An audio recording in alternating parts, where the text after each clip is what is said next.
Olá, tudo bem? Aqui no canal eu venho falando constantemente de barulho em escola. E eu não quero dar a entender que eu estou falando de uma determinada escola em especial. Porque pelo que eu constato, a problemática é comum em todos os estabelecimentos de ensino do país. Quer sejam particulares, quer sejam públicos. Ontem eu fiz uma vasta pesquisa, inclusive entrando em contato com órgãos públicos,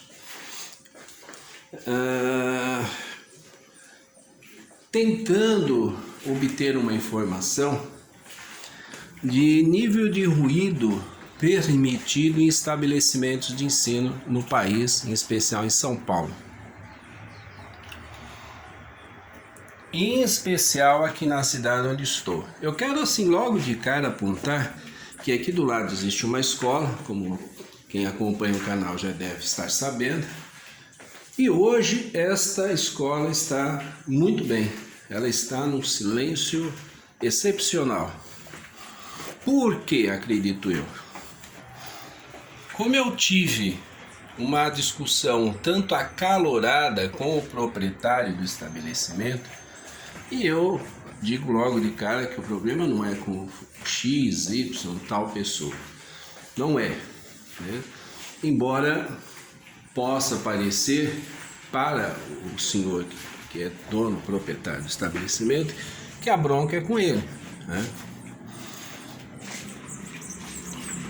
Minha bronca não é com esta escola que está aqui, que por sinal chegou depois de mim. Eu estou aqui primeiro, né?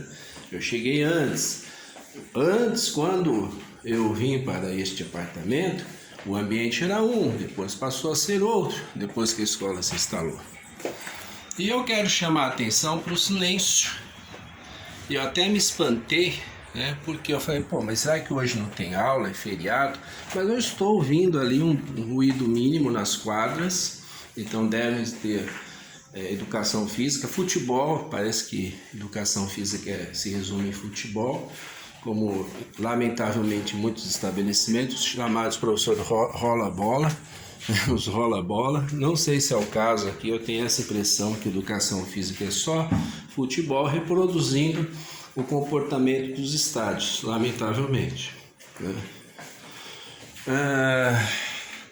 Bom, eu fiz essa pesquisa ontem tentando obter ou comprovar uma certa informação que o chat GPT-4 me fornecia a respeito de ser o ruído máximo permitido dentro do estabelecimento de ensino de 40 decibéis. 40 decibéis é um cochicho, algo parecido com isso, que não deveria incomodar de fato, a não ser que seja constante, né? Porque ter um cochicho o dia inteiro nos ouvidos, na orelha, também vai se tornar doentio, né? Então a gente pensa dentro do bom senso, um cochicho 40 decibéis.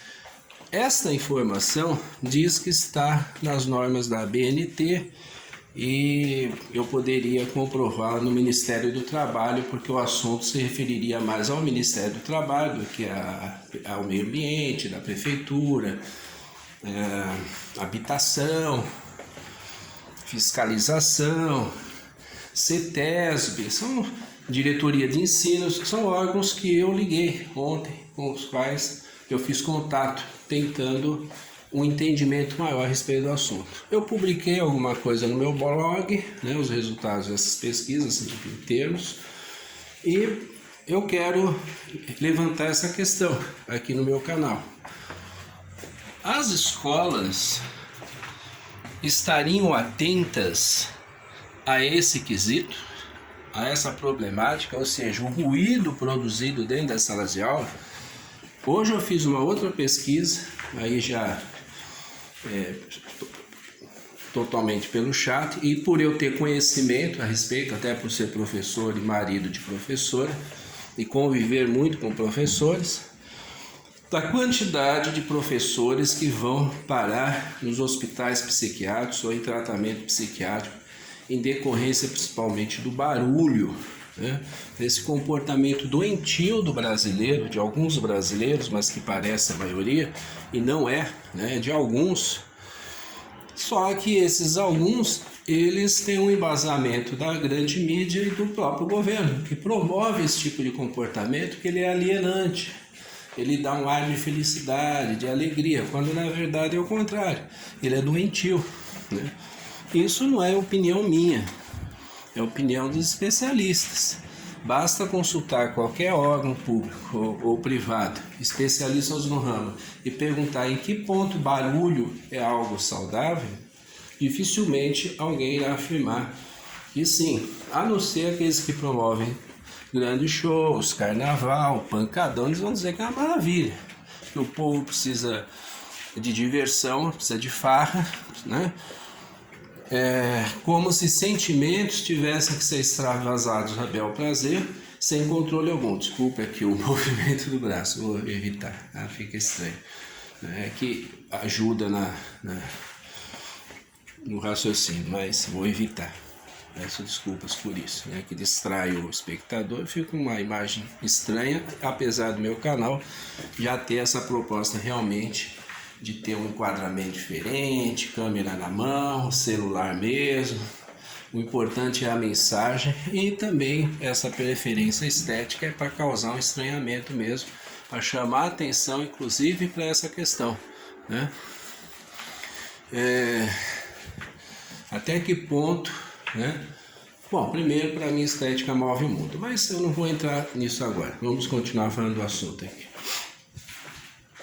Então vejam, né? Hoje eu tenho mostrado bastante barulho, não preciso citar o nome do estabelecimento, nada disso, até porque não vem ao caso. Estou em contato com um amigo meu que mora no Ipiranga, e ele tem me mandado imagens de lá, de uma escola bem mais distante do apartamento dele, ele morando de novo no braço, né? Ele morando num andar muito acima, eu estou no quarto andar aqui, com a janela bem de frente para a escola, ele não, e mesmo assim o ruído de uma escola, no caso pública, chega até o apartamento dele, claro, com menor intensidade, mas chega. Então imagine como que é o ambiente escolar. E assim, é normal, eu poderia contar várias histórias de ontem, mostrando isso. Por exemplo, eu liguei para uma pessoa ligada à Secretaria de Habitação, depois fiscalização, não sei qual delas. Ela me falou, olha, mas a escola onde eu estudei sempre foi barulhenta. Eu sempre estudei ao lado da quadra, né? Sempre barulho constante. Eu falei, nossa, eu não. Eu sempre estudei em prédios de escola estadual, pública, muito bons, aqueles prédios antigos, bem feitos. Não tinha esse tipo de coisa. Escola particular idem, e quando eu estudei na USP, né, lá no meio do mato, tinha isso. Eu me surpreendo a senhora dizer que estudou nesse ambiente. Essa foi uma das histórias. A outra, já conversando com certa pessoa da Secretaria do Meio Ambiente aqui da cidade, ela falou, mas... Aí ela falou assim, indignada, né, como se estivesse dando uma grande lição, né, com todo respeito. Mas uma mãe, logo após a pandemia, logo no pós-pandemia, olha, como se fosse algo já institucionalizado.